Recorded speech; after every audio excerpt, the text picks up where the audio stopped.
Hi ladies, and welcome back. Right when I went to hit record, Pearl jumped on the desk. So before I kick her out, everybody say hello to Pearl. Hang on, Pearlina. She just got shaved yesterday, so she looks funny. I think she wanted to be on camera. But anyway, today's video is just going to be on how I wash, style, and dry my everyday piece. It takes about 3 hours, and that is including the air dry time. I set her on a stand, and I will insert a picture in front of my fan, and I just let it dry, and it dries very fast. This is a mostly hand-tied cap with some wefted at the nape, so it dries pretty fast. The air goes through. But no matter your piece, it should dry pretty fast. I'm gonna get rid of Pearl for a minute, but it's gonna be this Gardeaux Iwig. You have seen me wash her before, but this is just washing it. I do put curls in it just because that's what I prefer, and if you'll notice, as you wear it, you know, it just relaxes, and it's a very good throw on piece because you do not have to restyle it if you put in curls like this. So, and I've been wearing her about a week this time, so it's had plenty of time to relax. Again, I said this is one of my best pieces that stays curled. I'll show you the back. See, she's still curled. And I used to curl all my wigs. Like when I was curling, I would curl all the hair one way. And, you know, and then they all kind of marry each other and intertwine.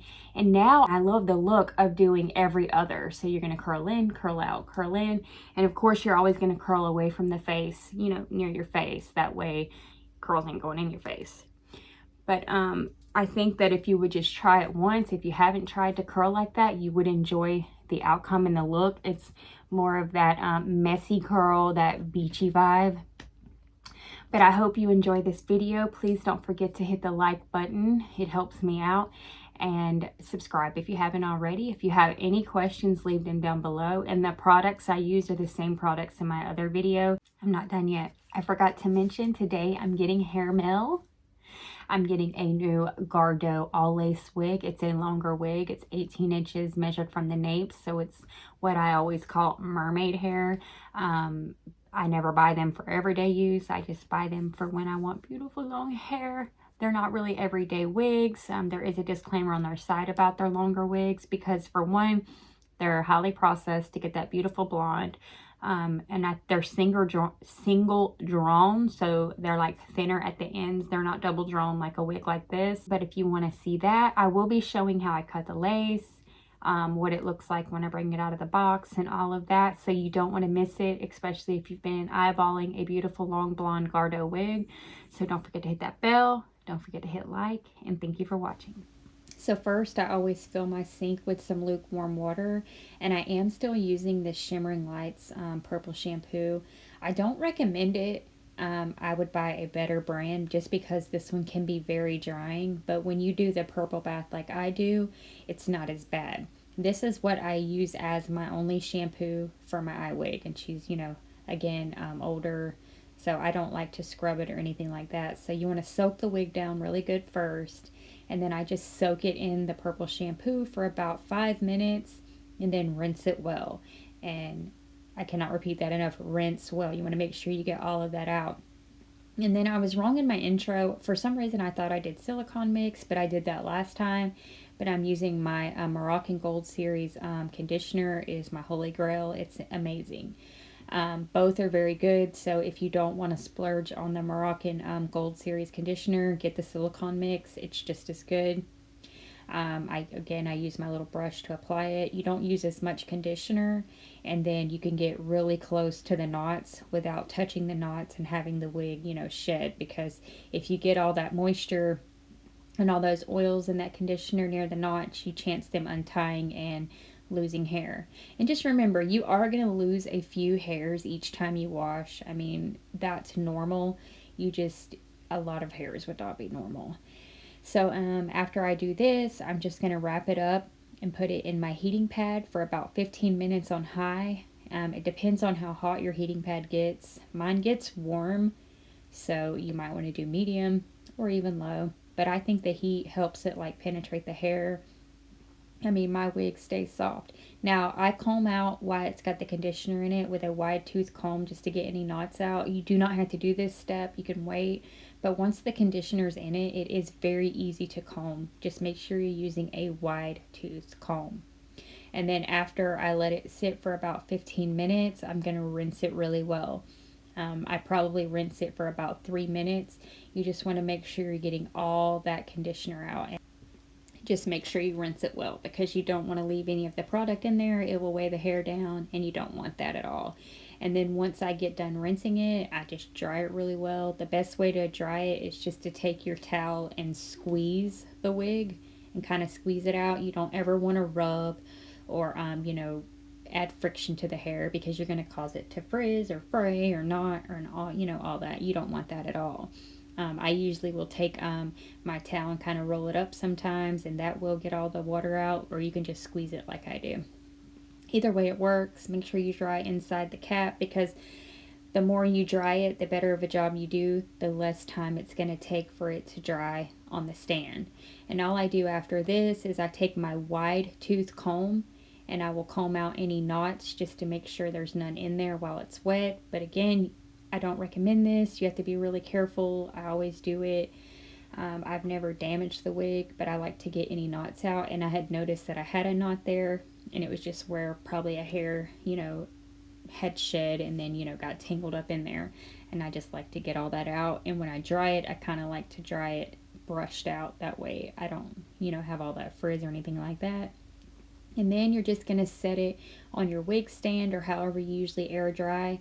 Some people do go upside down, and that's all the hair I got out. That was like 3 or 4 hairs, so that wasn't a big deal. This is her drying. It takes about 1 hour to 2 hours, just depends. This one does not take that long. And then I just take her, put her on my canvas wig head. I never have to use T-pins. She just stays on there. And then you're just going to section it off into 3 sections. So the back, the sides. It's easiest that way to style it. And then I'm just going to let you watch this. And again, always when I am curling, I'm always doing every other. So I curl in, I curl out. And of course around the face, I'm always curling away from the face. I tried to speed this up, that way you're not bored to death, but you can fast forward through this part if you've already seen me do this. And then when I take the wand and I'm going up by the root, I just take it and kind of iron down those flyaways. That way, it's nice and smooth at the top. That's a good way to do that. That way you don't have to have a flat iron also, and it does a really good job. And I just always do the hair that I left out first. I just go around the wig, and then I go to the back and I work my way through the layers in the back of the wig. I find that the best way to do it. That's also how I did my bio hair. So, I mean, it's just what I'm used to and how I do it. If you do it a different way, that doesn't make it wrong. I mean, you just do it whatever's best for you. But I like to do every hair. I don't like to miss any. I'm not one of those that just goes through and grabs hair. I have to have it sectioned off. It's just the OCD in me. It takes me about 25-30 minutes total to do the whole wig. So I did speed it up because you don't want to be bored to death. And I did cut some parts out. That way you get the gist of it. But this is how I do it. And then of course I always let it sit overnight, that way the curls can set, but you don't have to. You can wear it right away, but I just think that the curls last a little bit longer if you do that. And then you don't want to do thick sections. It's very important to kind of get 1-inch pieces, because the bigger the piece, the curl kind of gets weird and like distorted if you get a big piece of hair. So you don't want to do that. Again, I just work my way toward the back, and then I'll do the sides, and always at the front you're curling away from the face.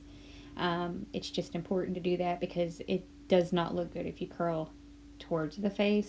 And you can add a heat protectant if you prefer, but on certain wigs, especially this one, I find that they kind of weight the hair down, and I don't like that. I don't think you have to have a heat protectant, but you can use one. But being that I'm only curling her like once every other month, I don't think it's gonna hurt her not to have one. I do oil it when I'm done, so And then once I get near right here, I always take the wand and I kind of like pull the hair up to how I would want it to flow. And then put a little heat on it, and that will kind of make the hair stay back. That way it doesn't fall towards your face. And I like to do a few smaller pieces near the face. I just think it looks prettier. But then once I get done, I'm just going to put a little bit of oil on it to hydrate the ends. But she looks good. She held her curls. It's been, you know, over a week and she still looks good. And I do let it sit, you know, at least for a few hours before I start wearing it. But I hope you enjoyed this. If you have any questions, again, leave them down below. But thank you for watching, and I will see you next Friday. Thank you.